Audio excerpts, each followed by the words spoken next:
Right now, there's an invisible war going on, and the battleground is literally right there in the palm of your hand.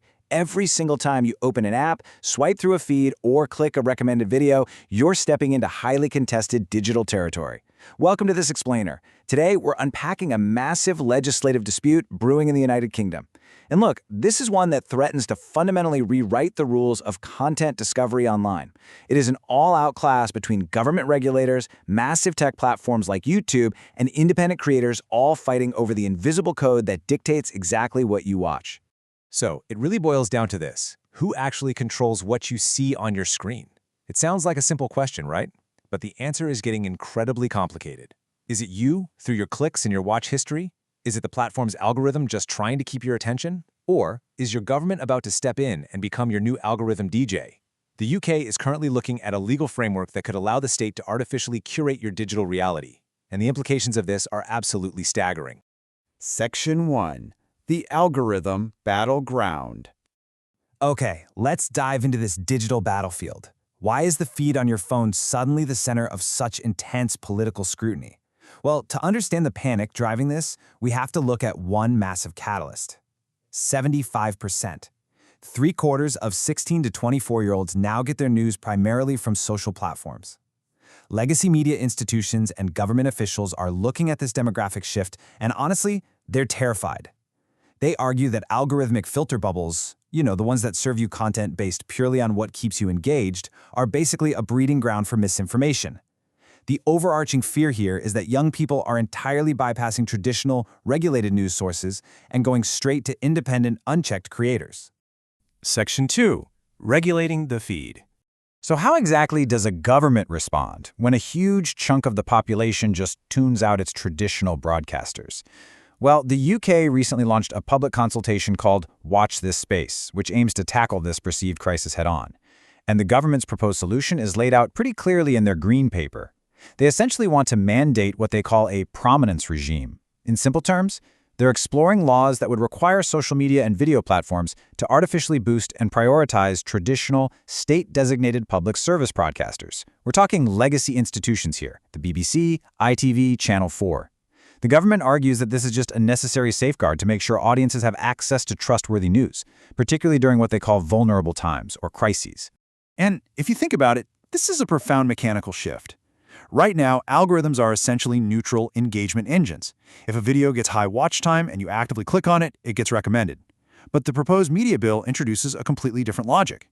It would legally require these platforms to surface state-approved content regardless of whether it actually earned that engagement organically. It is literally a shift from an algorithm driven by consumer choice to one driven by legislative mandate.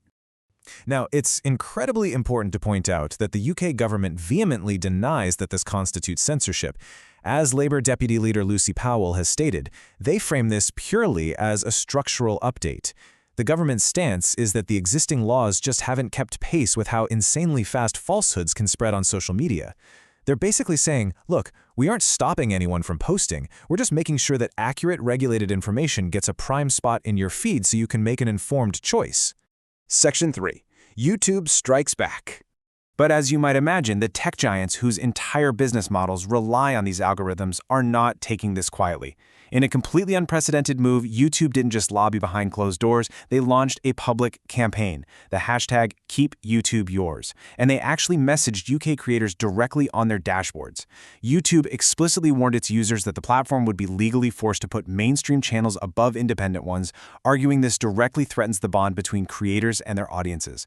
Their stance is that content discovery works best when it's driven by what users actually want to see, not by legal requirements. And this pushback isn't just isolated to YouTube. Major tech industry groups, like the Computer and Communications Industry Association, have completely stepped into the ring on this. They argue this is a heavy-handed and discriminatory policy, because it forces platforms to completely re-engineer their global recommendation systems just for the UK market. The CCIA is warning that it penalizes US platforms, shatters standardized services, and could even cause massive international trade friction. Section 4. The Creator Backlash. As this corporate pushback ripples out, the independent creators themselves, the people whose actual livelihoods rely on these platforms, have launched a massive counteroffensive. We are seeing intense pushback across the entire political spectrum. For instance, Reform UK leader Nigel Farage described the move as appalling state censorship, accusing the government of trying to suffocate independent journalists just to prop up failing legacy media.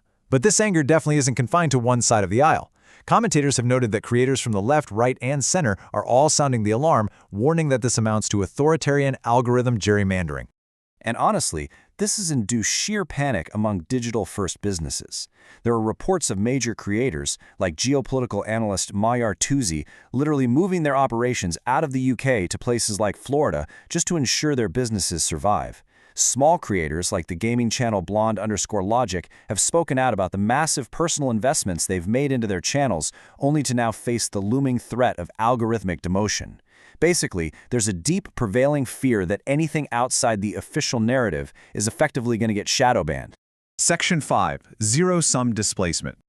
To truly understand why creators are so terrified, we have to look objectively at the underlying mechanics of how these digital ecosystems operate. It comes down to a mathematical reality called zero-sum displacement. Your phone screen is finite. There are only so many slots. So if a new law requires YouTube to pin a BBC or ITV clip to the top of your search results or your up next queue, that doesn't just happen in a vacuum. By legally boosting the BBC, the math forces an independent creator's video farther down the page, pushing it into obscurity. And the collateral damage of that zero-sum game extends way beyond loud political pundits. Industry watchdogs are pointing out that a massive swath of civic, educational, and charitable voices are going to be downranked. We're talking universities, museums, local community groups. If the algorithm is legally rigged to favor a few legacy broadcasters, all of these incredibly diverse, independent voices are the ones getting pushed out of the way to make room. This quote right here from the tech publication Gadget Hacks perfectly summarizes the profound shift in regulatory philosophy we're witnessing. Previous laws, like the Online Safety Act, were about content moderation. They set a baseline floor by telling platforms what dangerous content they needed to hide. But this new Prominence law is entirely different. It dictates what platforms must actively promote, which effectively sets a ceiling on how far independent content can actually rise. Section 6. A global precedent?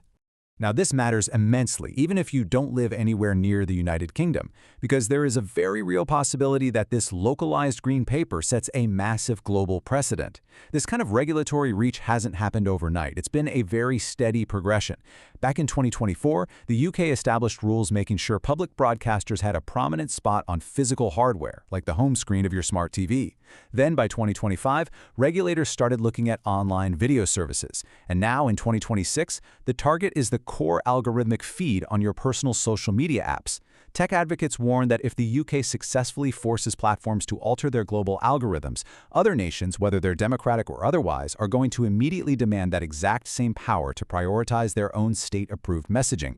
Which brings us to right now. The public consultation phase for this proposal ends on August 31st. The UK government is currently weighing the feedback, and creators are desperately rallying their audiences to submit their opposition. This battle for the algorithm is absolutely reaching a fever pitch, and the entire tech world is watching closely to see who's going to blink first.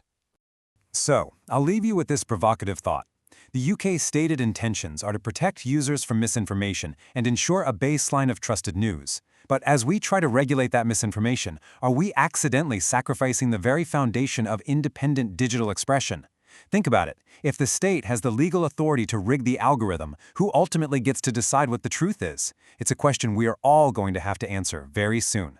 Thanks for joining me on this explainer, and definitely keep your eyes on the feed.